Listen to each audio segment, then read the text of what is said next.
This is my formative speech regarding Van Gogh's mental illnesses. As you wake up to a new day, you stretch, pull aside your covers, and sit on the side of your bed. You get up to begin your morning routine. And as you walk down the hallway, you see that painting, the one with circles of fire lighting up in immense darkness. You stand and for a moment marvel at its beauty. Then you recall its creator, a man whose name is well known, yet also a man who faced many internal hardships, Van Gogh. Today I will inform you of the mental illnesses of Van Gogh. Van Gogh is known for his paintings, such as The Starry Night and Still Life. He was born on March 30th, 1853, in Netherlands. It's common to observe his paintings and admire them, but it's also common to omit the person behind the masterpiece. As stated in the Encyclopedia of World Biography, Van Gogh was the son of a Protestant minister and his mom a housewife. A year before his birth, his mom had had a miscarriage, and the baby's name would have also been Vincent, leaving Van Gogh to grow up seeing his name on a tombstone. During his time in Arles in 1888, Van Gogh suffered from seizures and short temper, which eventually led to him cutting off his own ear. He then asked to be admitted to the asylum, having been diagnosed with acute mania as described in the article Van Gogh and Mental Illnesses on May 9, 1889. The asylum was located in the Hospital for the Mentally Ill at Saint Remy de Provence. At the asylum, he painted approximately 150 paintings. The change in his emotions is captured throughout his paintings, specifically in the colors he used. What used to be bright yellows, golden cities, and dazzling sunflowers became dark, gloomy skies. An example is the contrast between the yellow house and olive trees.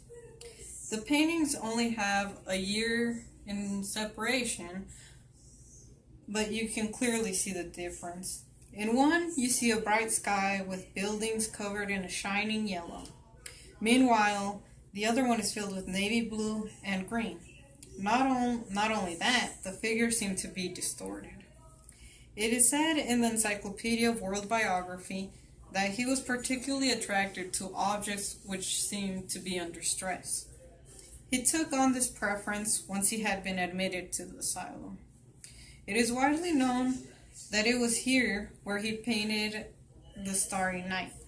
That beautiful painting that is now replicated throughout the whole world was created while he observed a quiet town from the window of the asylum in which he stayed.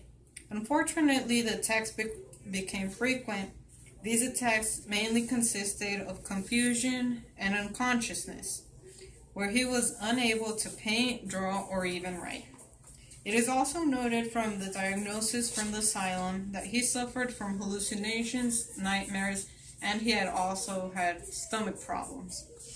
In one point of his life, his diet had mainly consisted of bread and coffee, which eventually took its toll on his stomach.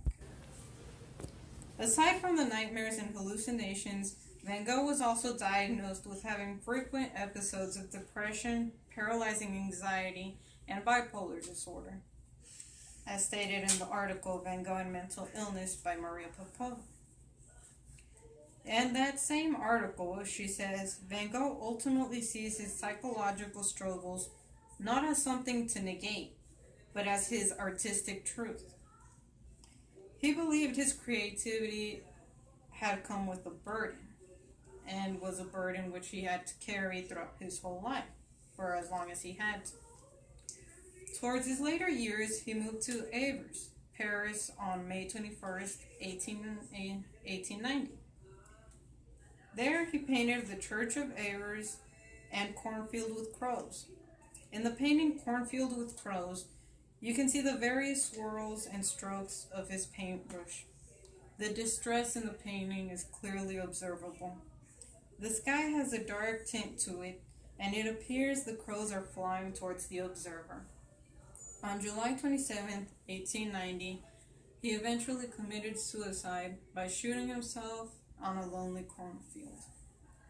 It is believed that now he would have been diagnosed with manic depression. According to an article written by Paul Wolfe, Creativity and Chronic Disease, Vincent Van Gogh, Van Gogh wrote in one of his last letters that if I could have worked without this accursed disease, what things I might have done.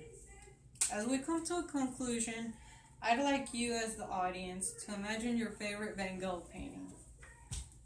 Imagine it, imagine the colors, the swirls, the distress, or the shine in it. And praise the artist that was Van Gogh. Thanks.